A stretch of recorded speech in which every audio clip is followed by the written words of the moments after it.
What's up? Living in a doom town right now. The name of that town is Salem, Massachusetts. Welcome back. It's Ground Zero Salem with Pat. We're listening to Born Dead Icons cover Doomtown by the Wipers. This appeared on the Modern Plague 7-inch, which is probably my favorite record by Born Dead Icons. This is one of those discography cassettes that were pretty prevalent a while back, put out by Polish labels, just so that part of the world could have access to all these great hardcore punk bands from the West.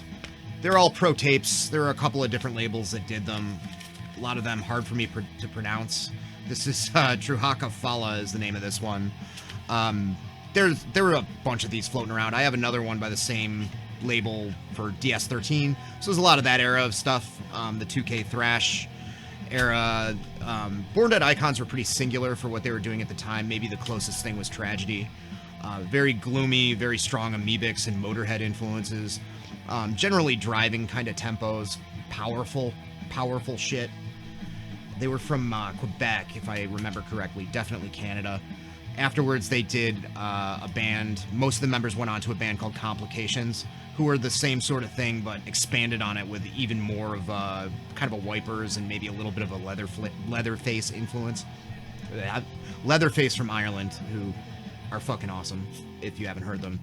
If you want to hear a band that sounds like, I don't know, Lemmy singing for Husker Du, you know, that's kind of the wheelhouse of it. People that are unfamiliar, if you know punk, you're like, yeah, of course I know Leatherface, but maybe for the metalheads. Anyway, I'm going to talk about some 12 inches now. Stuff that I've just picked up, I've acquired. It's crossed my path in the past, I don't know, since the summer. Got some stuff I picked up at Residency. That's the top of the pile. Got some great Crypt reissues, Dark Symphonies Crypt reissues, and then a few gifts, some other stuff I picked up here and there. Your typical Ground Zero Salem update. Residency, the Crypt. Somebody was nice and gave me a record. Other shit. Pretty standard. What's not standard is that I got this Grail. It's the first bolt thrower, baby. In battle there is no law. OG pressing. On Vinyl Solution. I wish I'd looked up the name of the artist, because this art is sick. Great pen and ink. Just, you know, apocalyptic landscape there. More of a medieval landscape, but whatever. I like that there's like a punk ghoul over there. It's great. Anyway, you know, bolt thrower, a lot of people celebrate them nowadays. I feel like a lot of people kind of into heavier hardcore are starting to name check them, along with like Obituary, you know, as those kind of bands that maybe like more modern metallic hardcore bands are taking inspiration from. I like the stuff past Fourth Crusade. It's cool. But my favorite era of the band is probably the first 3 LPs, when they still had kind of a foot in grind and early death metal. They still like utilized some blast beats there and just threw in these riffs. Like the riff in World Eater off of Realm of Chaos is just one of the all-time greats, is my opinion. I've said that before, and I'll say it again, but center labels on this, man. Note to self, get a tattoo of this. Note to self as well, part 2, get a shirt that says hardcore. Awesome pen and ink stuff. So 1988, they were, you know, still aping Sacrilege a lot, being influenced by Sacrilege a lot in the riff department. Early influence for them, I think. Good friends of theirs, so that tracks, you know. A little sloppier, maybe 1 degree of separation away from being like a stenchcore band. But great early UK death metal. Wearing those influences on their sleeves, because a lot of that UK death metal stuff came out of that OG crust scene, punk scene. Next up, another big deal for me to own. This is the Cenotaph EP. It's a 12-inch. Cenotaph, which appeared on Warmaster, from the Warmaster session, and then 2 songs that aren't on any other LPs, Destructive Infinity from the Warmaster session, and Prophet of Hatred from the Realm of Chaos sessions. You can hear the difference in the production between Prophet of Hatred and Destructive Infinity. Prophet of Hatred has that, there's something about that Warmaster guitar tone If you know what I'm talking about, if you're a bolt thrower head, it's just so nasty. It's so abrasive, and I feel like they kind of lost that on War Master, as good as War Master is. And then you have Realm of Chaos live from the Grind Crusher tour, and it's got those fantastic Carl Willits vocals that are just so growly and reverby, but you can make out almost all the words, super enunciated, very much in the style of other guys like Barney Greenway. I love that. I love it. Finally, for Bolt Thrower, we have the Fourth Crusade. This is a reissue. This is a FDR repress. I picked up at Newberry. You got the Eye of Chaos there. I like the Fourth Crusade a lot. I feel like it's almost sort of like their Back in Black. It's when they kind of set the template for how they would sound on every album afterwards, with little deviations here and there. Powerful mid-paced stuff. Not too fast, not too slow. A lot of pummeling double bass and those patented growls.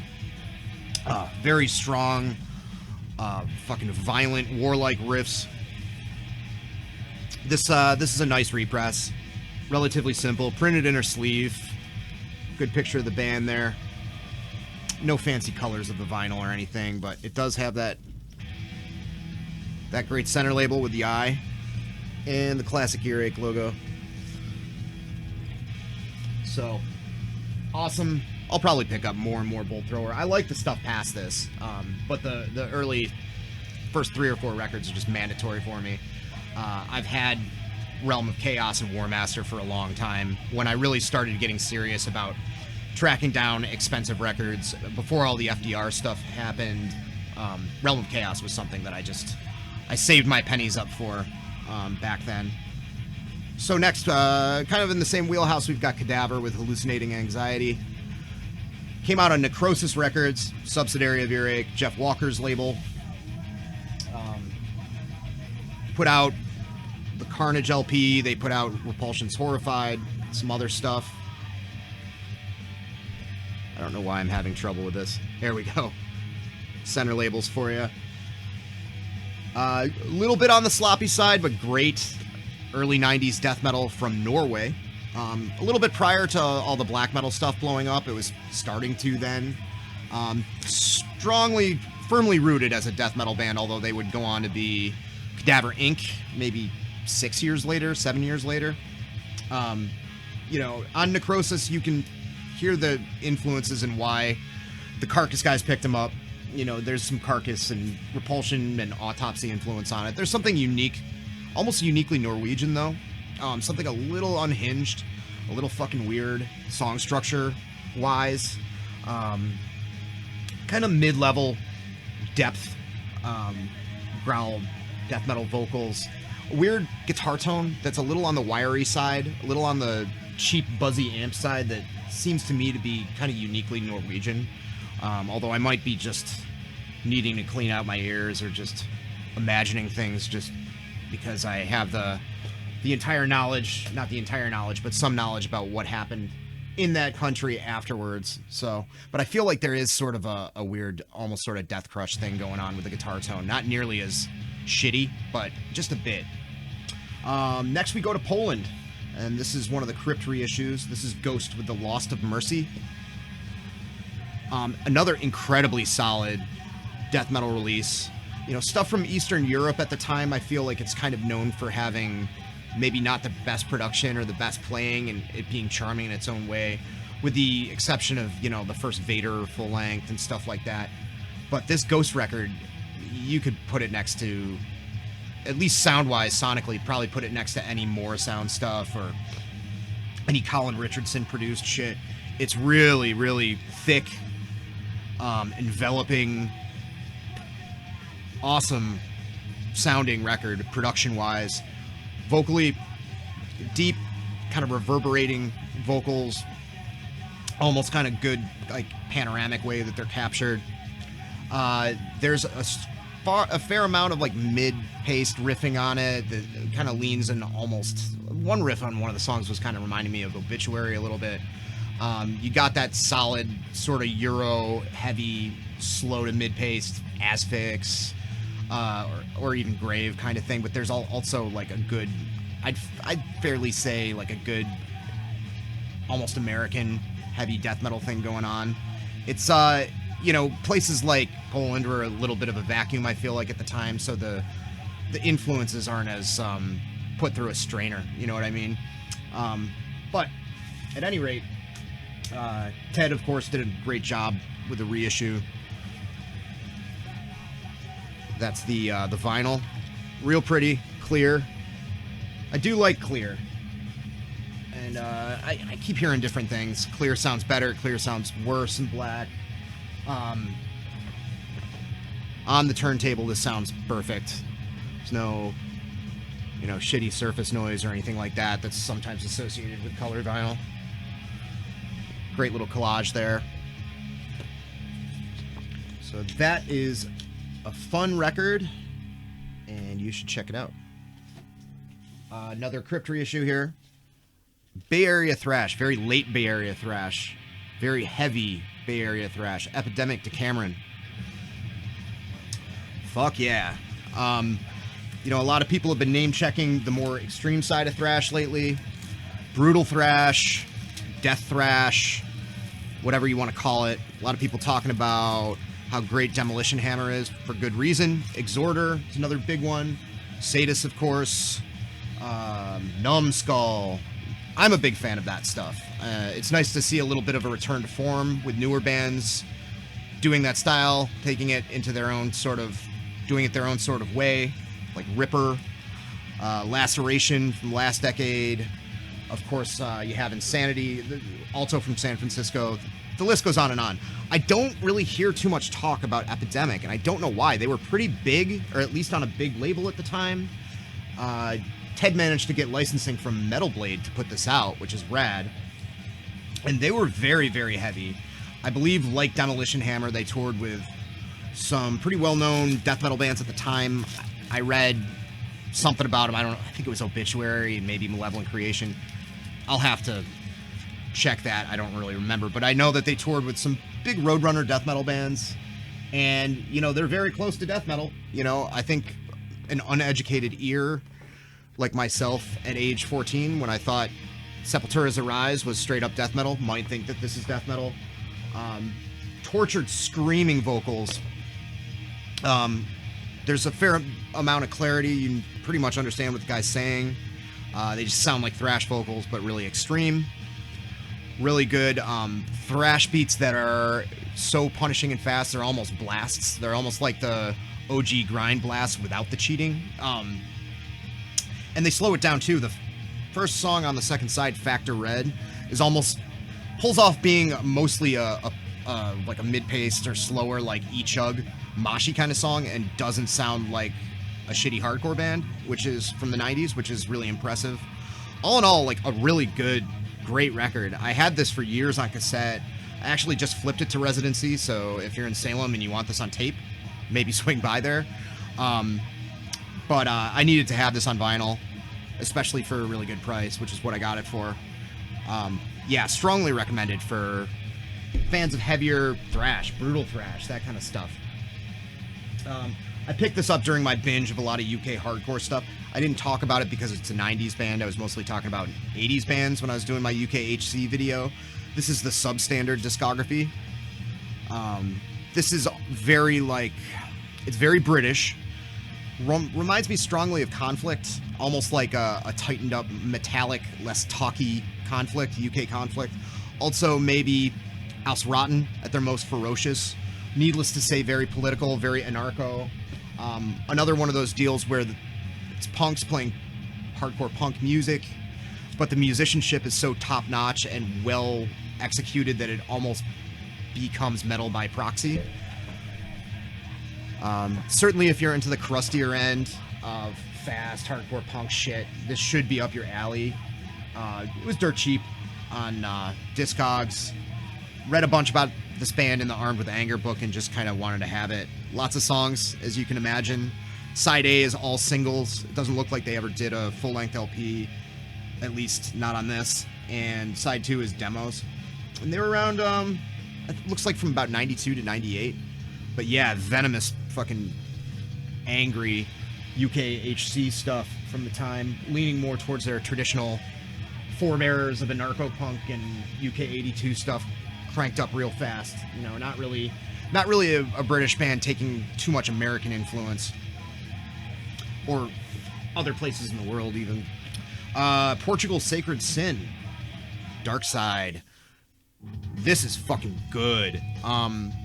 It's got a good, like, late 80s, early 90s. This band recorded this in 92, by the way, I believe. 93. Late 80s, early 90s, American death metal going on a little bit, like specifically Morbid Angel and Nocturnus, but nowhere near as dizzying and complicated with the riffing. And it's also got keyboards all over it and certain kind of evil melodies that bring to mind all the Greek bands. So it's a nice marriage to me. Other than Decade, I don't really know if I have anything by any other Portuguese bands. You know, I know of Moonspell, but they're not really my jam. This came out on the Smoky Clear, which looks gorgeous, but yeah, this is a really good record. One of those ones where I read the description, maybe listened to like 10 seconds of a song and hit buy. I really, really enjoy it.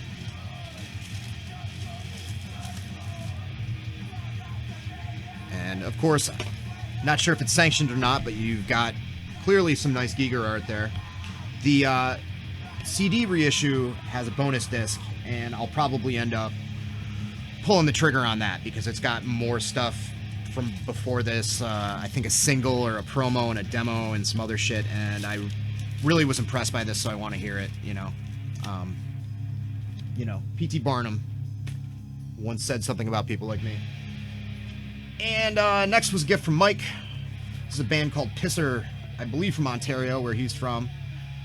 He says in it, might be hard to picture, but they sound like Municipal Waste or some party metal band. Crossed with Plasmatics with just a touch of Venom thrown in for good measure. Yeah, I mean, you know, the party thrash aesthetic, I enjoyed for a little bit, I'll admit, you know. I'll even cop to liking, like, the first couple of Municipal Waste records. I don't know, you know, who gives a fuck? They're good. It's good riffs and shit.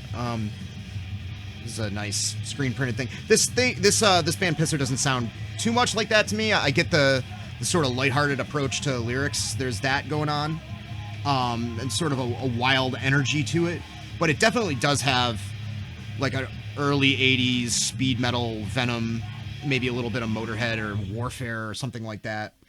A vocalist who does remind me of Wendy O a bit. And it's a all in all fun record, cool. Quick listen, you know, it's a one-sided 12-inch. If you know, this kind of cover art isn't my jam for records, but if this was on the cover of a cool, like, maybe graphic novel or something, I'd definitely pick it up. Nicely done art. So yeah, Canadian stuff. One song almost kind of reminded me of Murphy's Law a little bit, like a metal Murphy's Law. That's fun. And finally, we've got Pittsburgh's Mower. This is a reissue put out on Splattered Records. Reed Wolf of Speed Wolf's label.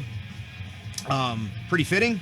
This is great motor charged punk metal stuff.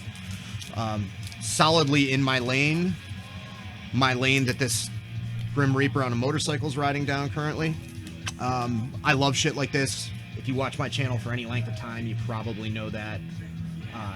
You know, with Inepsy gone, there's nice to have a few new bands kind of starting to take that mantle. A little bit more metal and a little less DBD than that kind of stuff, but certainly firmly in the lane of Chapel and Midnight and all kinds of good shit like that. You know, strong Motorhead influence, those cool little bluesy little licks, you know. I love it. I love shit like that. Not too much else to say other than that. You know, if you like that stuff, you like it. I'll leave a link. I think it's particularly high quality for that style of stuff. All right, that's about it. I got to hit the restroom and go about my day, like you needed to know that.